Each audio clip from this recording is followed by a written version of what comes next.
সাবেক প্রধানমন্ত্রী শেখ হাসিনাকে নিয়ে আমরা যে যার অবস্থান থেকে পারছি সর্বোচ্চ গালাগাল দিচ্ছি। তিনি স্বৈরাচার, তিনি ফ্যাসিস্ট, তার ফাঁসি চাই, তারপর তার গ্রেপ্তার চাই, তার বিচার চাই, আরো অনেক কিছু। তার কর্মজীবন নিয়ে, তার আত্মীয় স্বজন থেকে শুরু করে তার সন্তান সন্ততি, তার পিতামাতা ভাই বোন সকলের আমল নামা নিয়ে আমরা ঠিক একেবারে যতটা সমালোচনা করা যায় নেতিবাচক অর্থে তা করছি। এরপর তার বাড়ি ভেঙে দেওয়া হয়েছে, তার স্বামীর বাড়ি এবং তার পিতার বাড়ি দুটোই, এবং যে বাড়িটিকে তিনি আপন আলয় বানিয়েছিলেন অর্থাৎ গণভবন, সেখানে পুকুর ছিল, মাছ ছিল, লেক ছিল, মুরগি ছিল, হাঁস ছিল, ক্ষেত খামারি ছিল, এবং মনের আনন্দে তিনি সেখানে কৃষি কাজ করতেন, মাছ ধরতেন। এবং আমরা পরে যেটা শুনেছি যে কাপ্তাই লেক থেকে বড় বড় চিতল ধরে এনে সেগুলো ছেড়ে দেওয়া হতো তাকে খুশি করার জন্যে। যে রাজকীয় বাহিনী ছিল তারা সেই গণভবনে লেগে, তারপর সেই মাছ তিনি ধরতেন, ছবিতে পোজ দিতেন, এবং ওই ভবনটিকে তিনি আগের বার যখন 1986 থেকে 2001 সালে ছিলেন তখন 1 টাকায় নিজের নামে লিখে নিয়েছিলেন। আবার এবার তিনি এমনভাবে বন্দোবস্ত করেছিলেন, তার ক্ষমতার যে খুঁটি এতটা শক্ত ভিত্তির উপর তিনি গেঁথেছিলেন, তিনি স্বপ্নেও কখনো কল্পনা করেননি যে ক্ষমতা তাকে ছাড়তে পারে, তিনি ক্ষমতা ছাড়তে পারেন, অথবা এই ভবন তার ছাড়া লাগতে পারে, অথবা তিনি ছাড়তে পারেন। এই কথা তিনি কখনো কল্পনা করতে পারেন না। বরং তার যারা প্রিয়জন তারা প্রকাশ্যে গোপনে তার জন্য দোয়া করতেন, নিঃসন্দেহে দোয়া করতেন। এর কারণ হলো তার প্রিয়জনদের সবার সেই নিকুচি বা কুষ্ঠি সবই তার কপালের সঙ্গে লিপিবদ্ধ ছিল। তারা জানতো যে এই ভদ্রমহিলা যদি না থাকেন তাদের অস্তিত্ব থাকবেন, এই জন্য তারা 1000 বছর তার আয়ু হোক এরকম দোয়া করতেন প্রকাশ্যে তার সামনে দাঁড়িয়ে। তখন তিনি হেসে দিতেন। তারপর তার সামনে এমন সব স্বপ্ন দেখাতেন, এমন সব পরিকল্পনা উপস্থাপিত হতো যেটি অন্তত 50 বছর, আগামী 50 বছর লাগবে। তাকে স্বপ্ন দেখানো হতো 2041 সন পর্যন্ত তিনি ক্ষমতায় থাকবেন। তিনি মাঝে মধ্যে বলতেন যে আমার তো বয়স হয়েছে, তোমরা বিকল্প মানুষ দেখো, আমি কি সারা জীবন থাকবো? আবার তিনি মাঝে মধ্যেই খুব হতাশাগ্রস্ত হয়ে পড়তেন যে তার অবর্তমানে এই দেশ কে চালাবে। তিনি বিএনপিকে উদ্দেশ্য করে বলতেন যে তোমরা যে এত লাফালাফি করছো, তোমাদের দলে প্রধানমন্ত্রী হবে কে? প্রধানমন্ত্রী হওয়ার মতো কোনো যোগ্যতামূলক কি তোমাদের দলে আছে? এরকম একেবারে আরব্য রজনীর মতো কমনীয়, মোহনীয়, অ্যাডভেঞ্চারাস জীবন শেখ হাসিনা একেবারে 2024 সনের আগস্ট মাসের 5 তারিখ পর্যন্ত তিনি যাপন করে গেছেন। তারপর তিনি একেবারে স্বপ্নের রাজকুমারীর মতো, অথবা গল্পের কোনো দুরন্ত যাকে বলা হয় অলৌকিক ক্ষমতা সম্পন্ন সেই রাজা বাদশাহের মতো তিনি উড়াল দিয়েছেন, এবং উড়াল দিয়ে অন্য একটি রাষ্ট্রে আছেন রাজকীয় মেহমান রূপে। আমরা বলছি পালিয়ে গেছেন, আমরা বলছি তোমাকে ধরে নিয়ে আসবো, আমরা বলছি তোমাকে শেষ করে দেব, আমরা বলছি তোমার কি লজ্জা শরম কিছু নেই, তুমি পালিয়ে গেছো। তারপর ওখানে বসে তুমি পুটুর পুটুর করছো, কথাবার্তা বলছো। এগুলো সবই আমাদের ব্যক্তিগত কথা।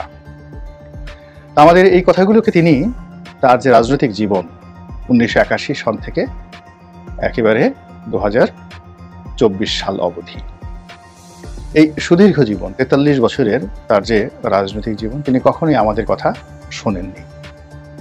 তিনি 1981 সনে যেমন ছিলেন, আবার 2025 সনে আজকের দিন পর্যন্ত তেমনই আছেন। তিনি গ্রেনেড হামলায় আহত হওয়ার পর যখন স্তব্ধ হয়ে গিয়েছিলেন, কান বন্ধ হয়ে গেছিল, তখনও তার ঠোঁট যেভাবে চলেছিল একইভাবে 2023 সনেও তার ঠোঁট অমনি ছিল, আর এখনও তার ঠোঁট, তার জিহ্বা একেবারে অনুরূপ সেভাবে আছে।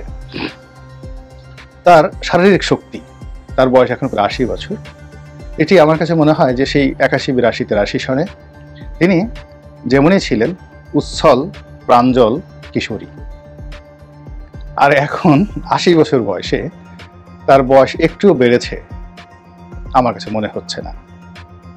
তার সেই যে উঁচু নাক, সেই যে দাম্ভিকতা, সেই যে হাস্যরস, অপরকে ভয় দেখানোর যে আনন্দ, সেটি তার এখনো আছে। এবং তিনি যে স্বপ্ন দেখতেন, সবসময় স্বপ্ন দেখতেন, সেই স্বপ্নবাস শেখ হাসিনার মৃত্যু হয়নি। তিনি ওখানে বসে এখনো স্বপ্ন দেখছেন আবার বাংলাদেশে আসবেন। তিনি তার লোকজনদেরকে বলছেন তালিকা করো কারা কারা ছাত্রলীগ, আওয়ামী লীগ, যুবলীগ, যুব মহিলা লীগকে অপমান করছে। তিনি যে সমস্ত তার যে পাণ্ডব, যাদেরকে দেশের বাড়ি নিয়ে গেছেন, অথবা যারা দেশের বাইরে চলে গেছে, অথবা যারা বাংলাদেশের মধ্যে এখনো লুকিয়ে আছে, তাদের সকলের সঙ্গে তিনি যোগাযোগ রক্ষা করছেন। যেভাবে আগে দেশ চালিয়েছেন, দল চালিয়েছেন, আন্দোলন করেছেন, এবং এখন যে বিপর্যয়ের মধ্যে আছেন এর চাইতে বহু বহু বিপর্যয় তার জীবনে এসেছে। আমরা আত্মতৃপ্তি লাভ করছি যে তিনি এখন ভীষণ রকম বিপদে আছেন, কিন্তু বাস্তবে না। তিনি এখন যে আরামে আছেন, এইরকম আরাম তার জীবনে কখনো হয়নি। যে অভিযোগ আমরা করছি সে অভিযোগ যদি কিঞ্চিত সত্য হয়, তাহলে দেশে বিদেশের ব্যাংকে তার টাকা পয়সা, সোনা দানার কোনো অভাব নেই। আর নারী বলেন পুরুষ বলেন, টাকা যদি আপনার হাতে থাকে, অর্থ থাকে, 99.99% সমস্যা এমনিই আপনার জন্য সহজ হয়ে যায়। আপনি পৃথিবীর যে কোনো প্রান্তে থেকে আমেরিকার প্রেসিডেন্টকে দিয়ে আপনার পক্ষে বিবৃতি দেওয়াতে পারবেন যদি আপনার টাকা থাকে। এই হলো টাকার ক্ষমতা, যেটি ওনার আছে। এত টাকা তার কোনোদিন ছিল না, তার বাবারও ছিল না, তার দাদারও ছিল না। তাহলে আপনি অভিযোগ করছেন তার টাকা আছে, তাহলে সে মন্দ থাকে কি করে? 2 নম্বরে তার শরীর ভালো, স্বাস্থ্য ভালো। 3 নম্বরে হলো যে তিনি এখন ভারতে আছেন। ইন্দিরা গান্ধীর জমানাতেও তিনি ভারতে ছিলেন, কিন্তু তখন তিনি অনেকটা উদ্বাস্ত ভিক্ষুকের মতো ছিলেন, এবং রাষ্ট্র থেকে, ভারত রাষ্ট্র থেকে যে পরিমাণ অর্থ তার পরিবারের জন্য বরাদ্দ ছিল তা দিয়ে তার সংসার চলত না। তো তিনি বলেছেন যে মোটা চালের ভাত তিনি খেতেন, আর তার স্বামীর জন্য চিকন চালের ভাত রান্না করতেন, এবং অনেক কাপড় চোপড় তাকে সেলাই করে পরতে হয়েছে। এবং এই ঘটনা সত্য, এই ঘটনা একেবারেই সত্য। কিন্তু ওনার এখন সেই অবস্থা নেই। উনি এখন প্রাসাদে আছেন, ভারত সরকারের রাজকীয় মেহমান রূপে তিনি রাজপ্রাসাদে আছেন, এবং ভারত সরকার তাকে ক্ষমতায় বসানোর জন্য তাদের সর্বশক্তি, অর্থাৎ সামরিক শক্তি, বুদ্ধিমত্তা, চাণক্যনীতি, অর্থনীতি, তারপর পুরো রাষ্ট্রের যে জিদ, এটি নিয়ে তার পক্ষে অবস্থান নিয়েছে। ইন্দ্র সরকারের অনুনয় বিনয় সত্ত্বেও এখনো পর্যন্ত ভারত সরকার তার সঙ্গে সম্পর্ক স্থাপন করার কোনো চেষ্টা করেনি, বরং সীমান্ত বন্ধ, ব্যবসা বাণিজ্য বন্ধ, ভিসা দেয়া বন্ধ, ইত্যাদি আরও অনেক কিছু। আর এই সুযোগ নিয়ে শেখ হাসিনা তার সারা জীবনের অর্জিত জ্ঞান, ধনসম্পদ, টাকা পয়সা সব কিছুর উপর বসে ফুরফুরে মেজাজে তিনি রাজনীতির চাল চালছেন এবং খেলছেন মোহাম্মদ আলী কেলের মতো। আপনারা জানেন যে মোহাম্মদ আলী কেলের বৈশিষ্ট্য ছিল দুটো।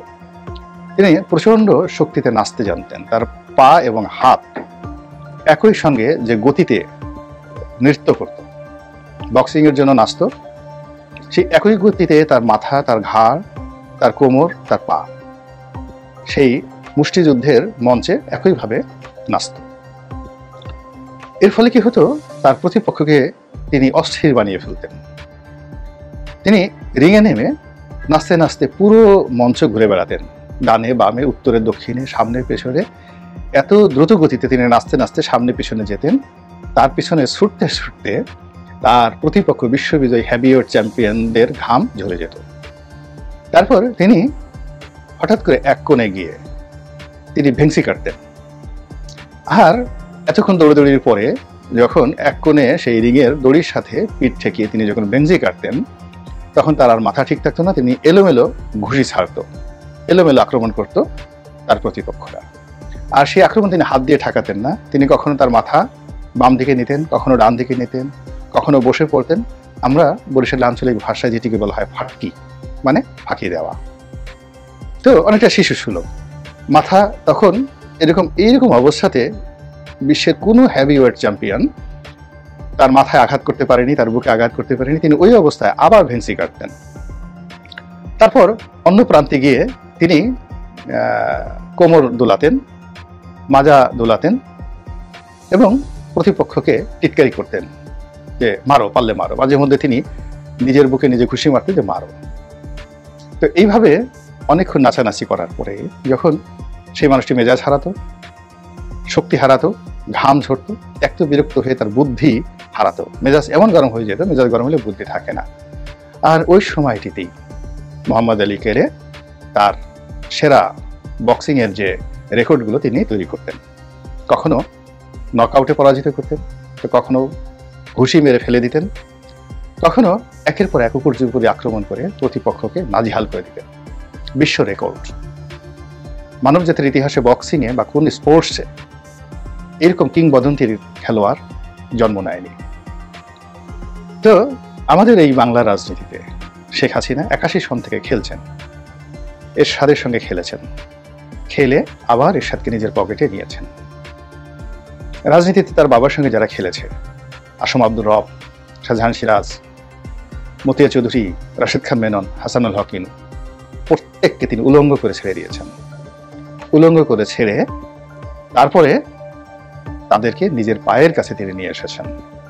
কাউকে বিরোধী দলীয়, গৃহপালিত বিরোধী দলীয় নেতা বানিয়েছেন, কাউকে মন্ত্রী বানিয়েছেন, আর অনেক কিছু, অনেক ইতিহাস আপনারা জানেন। তার প্রতিপক্ষ বিএনপি এবং জামাতকে যে শিক্ষা তিনি দিয়েছেন, দাঁত ভাঙা শিক্ষা তিনি দিয়েছেন, এটা তার প্রতিপক্ষ যারা তার কবলে একবার পড়েছেন, তার শত্রুতার মুখোমুখি যারা হয়েছে, তারা বুঝতে পারেন যে কাকে বলা হয় প্রতিহিংসা, কাকে বলা হয় প্রতিহিংসা। কেউ জীবন দিয়েছেন, কেউ ফাঁসিতে চলেছেন, জেলে গিয়েছেন, যৌবন গেছে, ব্যবসায় গেছে, বাণিজ্য গেছে, সব কিছু তছনছ হয়ে গেছে। সারাটা রাত ঘুম হারাম করে দিয়েছেন, লক্ষ লক্ষ মানুষের প্রতিপক্ষের ঘুম তিনি কেড়ে নিয়েছেন। তো সেই যে তার যে রাজনীতির যে খেলাধুলা, সেটি থামেনি, কোনো অবস্থাতে থামেনি। আর আমরা এখনো পর্যন্ত তার সঙ্গে খেলার মতো যে চাণক্য নীতি দরকার, শক্তি দরকার, রিংয়ে লাফালাফি করা দরকার, সে অর্থ, সে বিত্ত, সে কৌশল কোনো কিছু নেই। আমরা শুধু গালাগাল দিচ্ছি, আয় তোকে খেয়ে ফেলবো, মেরে ফেলবো, ইত্যাদি ইত্যাদি, তুই চুকারি। গালি দুর্বলতার লক্ষণ। আর তিনি যা করার তা একের পর এক করে যাচ্ছেন। আর আমরা তার সেই কর্মে তাকে পাঞ্চ মারার চেষ্টা করছি, তাকে না পেয়ে তার বাড়ি ঘুষি মেরে উড়িয়ে দিচ্ছি মোহাম্মদ আলী কেলের মতো। তারপর তাকে ধরার জন্য ছুটে যাচ্ছি টেকনাফ থেকে তেতুলিয়া পর্যন্ত, মশাল জ্বালিয়ে দিচ্ছি একটার পর একটা। আর তিনি ওখানে বসে হাসছেন, মুহাহাহা করে হাসছেন, আর বলছেন, ওহে বালক, আর একটু খেলা শিখো, আর একটু ঘাম ঝরাও। আমরা কি এইভাবেই শেখ হাসিনার পেছনে দৌড়াতে থাকবো, নাকি সত্যিকার অর্থে ল্যারি হোমসের মতো শক্তিমত্তা নিয়ে আমরা মোহাম্মদ আলী কেলেকে পরাজিত করব? যারা তার সঙ্গে লড়াই করছেন তারা যদি সিদ্ধান্ত নিতে দেরি করেন, তাহলে আখেরে যে ক্ষয়ক্ষতি আমাদের সবার হবে, এটি আশা করি কিছুদিনের মধ্যে তারা বুঝতে পেরেছেন। Subscribe to my channel.